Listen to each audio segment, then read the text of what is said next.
Hello. In this presentation, I'm going to do a look at comparative advantage as it applies to the West Indies Yacht Club and Resort. Now, what we have here is an outline that I created to illustrate how one could do this and to give people an understanding about this. So here you can see I'm the speaker and the topic and my purpose. I'm trying to really convince Jim Johnson the need of implementing my recommendations. And if you don't know about my recommendations, you can look at the earlier presentation that I did.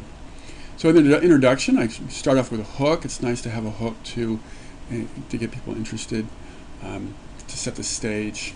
And then right away get into the problems, summary of the problems. And here I give the symptoms, so rising conflict between staff and managers resulting in customer complaints, people quitting, staff burnout, and then some of the deeper conflicts, cultural understanding, emotional, psychological coping skills. So I give these, and that's mentioned again in the earlier presentation. Then I want to get in here of summary of the solutions, and now here I have the same ones. They're written a little bit different than they were in the previous presentation. But here it is again, research on expatriate turnover, knowledge transfer, training and recruitment, professional development. So, and then my thesis statement, my last sentence is to recommend a modified or ongoing professional development program. So this is what we normally refer to as an inverted triangle, where you start with general information and you go down to a specific thesis statement, as you see here. Next we have a transition. It's always good to have transitions to connect points, and then I would transition. I'd give a main point. What's my main point? Well, ongoing professional development outshines or is better than other solutions. So again, what I'm trying to do is argue for the advantage of my solution over the others. So I'm going to give some positive factors. Well, returning expats have a great deal of knowledge to share and transfer back to the sending company. We have this. And then some weaknesses. So this is the other position here. And then my recommendation of ongoing professional development.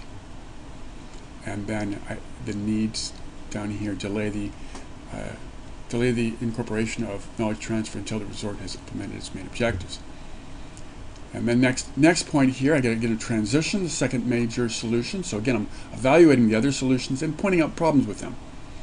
Now we have an ongoing professional development outshines the solutions of simply providing basic training. So now I'm looking at how the other ideas, while they're good, doing some basic training is good, then there's some strengths, again there's some weaknesses. So positive side of doing training, well it can, they do need to be evaluated in terms of various psychological and social factors. Adaptability and openness need to be considered, but the weakness training is based on evaluating people who lack cross-cultural experience. And if you remember the case that the managers actually had a lot of cross-cultural experience, they've worked there. Most have worked there for 15 or more years. So again, it gets back to my recommendation. Well, my recommendation is that they need an ongoing professional development program that includes, of course, some of the psychological and social and some adaptability training. So it builds in some of this earlier idea. So it's okay to modify other ideas and add them to your own position. That's a transition. Now, the proposed recommendation builds on the currently available training programs, but then includes professional development as well.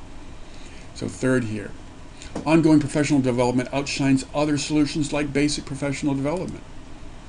So now I'm going to talk about basic, again, the other viewpoint. Research on expatriate turnover lists professional development as the number 2 factor in improving situations.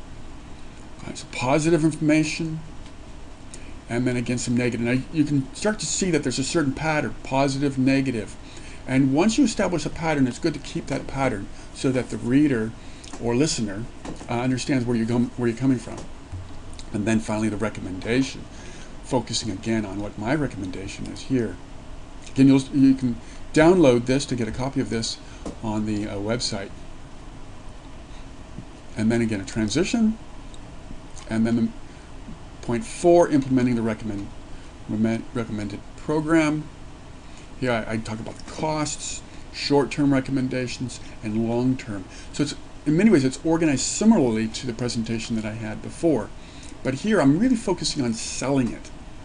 So I'm continually talking about why my program is better than the other programs. And then in conclusion, reviewing the thesis, always good. Review the thesis, review the main points. Why is it better than the others? Review why the thesis is best. And then a closing statement like here. Through implementing this new program, we believe that the West Indies Yacht Club Resort can set a new course and service and improve the overall value of the company. Here, I mean new courses. Actually, I'm referring to a nautical term because it is called the West Indies Yacht Club Resort. So, and that's why I'm using this. And then references, which you've seen in other places as well. So there is an example of a comparative advantage. Again, what we're doing is we are focusing on the advantage of my solution over the other ones. All right. So hopefully that you found this useful. Download it and ask your teacher if you have any questions about it.